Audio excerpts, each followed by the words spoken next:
মনে করুন আপনার বাজেট এই মুহূর্তে 15 থেকে 17,000 টাকা এবং আপনি চান এই বাজেটের বেস্ট একটা গেমিং চিপ থাকবে আপনার ফোনে। 50 মেগাপিক্সেল ক্যামেরা থাকতে হবে যেখানে 4K তে ভিডিও রেকর্ড করা যায়। AMOLED 120 hertz and in display fingerprint সেন্সরও থাকতে হবে এবং সর্বশেষ ফোনটার ডিজাইন খুবই সুন্দর হতে হবে।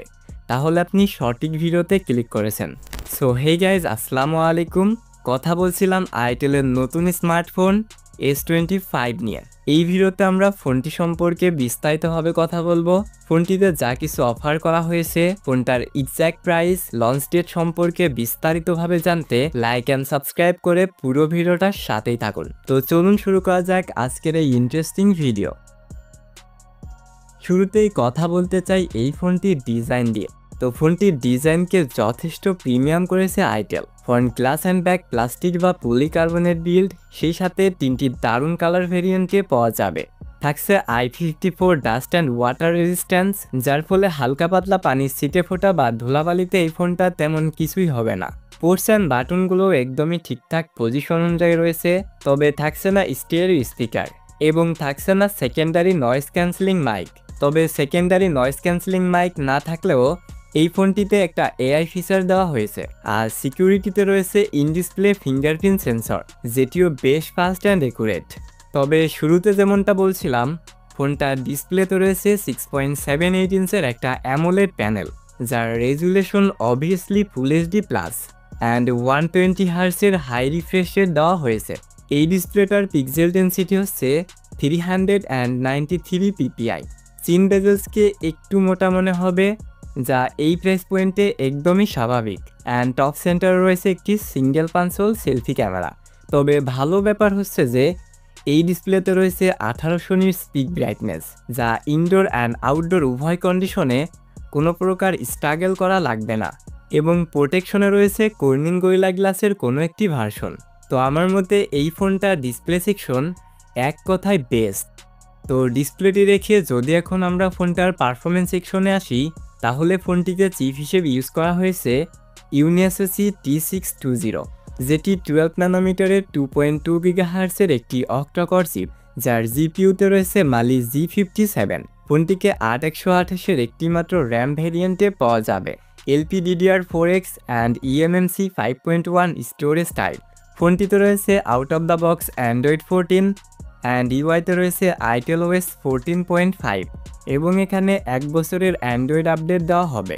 তো এই চিপটার কথা বলতে গেলে এটি একদমই একটা লেটেস্ট এসওসি অ্যান্ড এটিকে আমরা কোয়ালকম স্ন্যাপড্রাগন 665 এর সাথে কম্পেয়ার করতে পারি। অ্যান্ড মিডিয়াটেকের ক্ষেত্রে মিডিয়াটেক হেলিও G80 এবং G85 এর সাথে কম্পেয়ার করা যেতে পারে এবং এই চিপটাও ঠিক ওইগুলোর মতোই পারফরমেন্স দেয়, অর্থাৎ রেগুলার কাজগুলো এটি ঠিকঠাকভাবেই করতে পারে। সেই সাথে 8GB র্যাম ভেরিয়েন্ট থাকায় ব্যাকগ্রাউন্ডেও বেশ কয়েকটি অ্যাপকে রাখা যাচ্ছিল। আইটেল ক্লেম করছে যে তাদের এই ফোনটিতে নাকি 18টার মতো অ্যাপ রান করা যাবে। তবে রেগুলার লাইফে অতগুলো অ্যাপ না রাখা গেলেও 7-8টার বেশি অ্যাপ রাখা যাবে। এবং ফোনটার গেমিং পারফরমেন্সের কথা বলতে গেলে এটি দ্বারা পাবজিতে সর্বোচ্চ HD graphics and high frame রেটে গেম প্লে করা যাবে। তবে কিছুটা ল্যাগ অ্যান্ড ফ্রেম ড্রপের দেখাও পাবেন, বিশেষ করে অ্যাকশন মোমেন্টগুলোতে একটু বেশি ফিল করবেন। সেজন্য এটি পাবজি খেলার মতো কোনো আদর্শ ডিভাইস নয়। অ্যান্ড ফ্রি ফায়ারের কথা বলতে গেলে এটিতে medium graphics and high frame রেটে গেম প্লে করা যাবে। তো যারা এরকম প্রাইস পয়েন্টে টুকটাক গেমিংয়ের জন্য একটি ডিভাইস নিতে চান, তারা এই ফোনটিকে নিতে পারেন। তো পারফরমেন্স রেখে যদি এখন আমরা ফোনটার ক্যামেরা সেকশনে আসি, তাহলে এই ফোনটার রিয়ারে রয়েছে ডুয়েল ক্যামেরা সেটআপ। তবে মেন ক্যামেরাটাই শুধুমাত্র কাজের, আর এটি হচ্ছে 50 মেগাপিক্সেল অ্যান্ড ফ্রন্টে রয়েছে 32 মেগাপিক্সেলের একটি সেলফি ক্যামেরা। অ্যান্ড শুরুতে যেমনটা বলছিলাম, ফোনটি থেকে 2K 30 FPS ভিডিও রেকর্ড করা যাবে। তবে থাকছে না কোনো প্রকার ভিডিও স্টেবিলাইজ করার ব্যবস্থা, যা এরকম প্রাইস পয়েন্টে একদমই স্বাভাবিক। আর মেন ক্যামেরাটির কথা বলতে গেলে এটি ডে লাইট বা প্রপার লাইট কন্ডিশনে বেশ কোয়ালিটিফুল পিকচারগুলোকে ক্যাপচার করতে পারে। তবে লো লাইটে আসলেই কিছুটা সফট করে ফেলে, সেই সাথে নয়েসের দেখাও পেয়ে যাবেন, যা 17-18 হাজার টাকার ডিভাইসগুলোর মতোই। সেই সাথেই ফোনটিতে রয়েছে 5000 mAh একটি ব্যাটারি প্লাস 18 ওয়াটের একটি চার্জার। ব্যাটারি ব্যাকআপের কথা যদি বলি, তাহলে নর্মাল বা বেসিক ইউজে একদিনের মতো ব্যাটারি ব্যাকআপ পাওয়া যাবে এবং হেভি ইউজের ক্ষেত্রে 7 থেকে 9 ঘন্টা পর্যন্ত এসওটিও পাওয়া যাবে। তো এখন কথা হচ্ছে এই ফোনটা কাদের জন্য। তো দেখুন, এই ফোনটার এক্স্যাক্ট প্রাইস এখন পর্যন্ত জানা যায়নি, তবে যদি এই ফোনটা 128 জিবি ভ্যারিয়েন্ট লঞ্চ করা হয় তাহলে তার প্রাইস হবে 15,000-এর মধ্যে এবং 128-এর প্রাইস হতে পারে 17 থেকে 18,000 টাকা। আর যদি ফোনটিকে এরকম প্রাইসে লঞ্চ করা হয় তাহলে যারা হেভি গেমার রয়েছেন তারা ব্যতীত এই ফোনটিকে সবাই নিতে পারবেন। তো আই হোপ এই ভিডিওটি থেকে আপনি আইটেল S25 সম্পর্কে একটা বিস্তারিত ধারণা পেয়েছেন।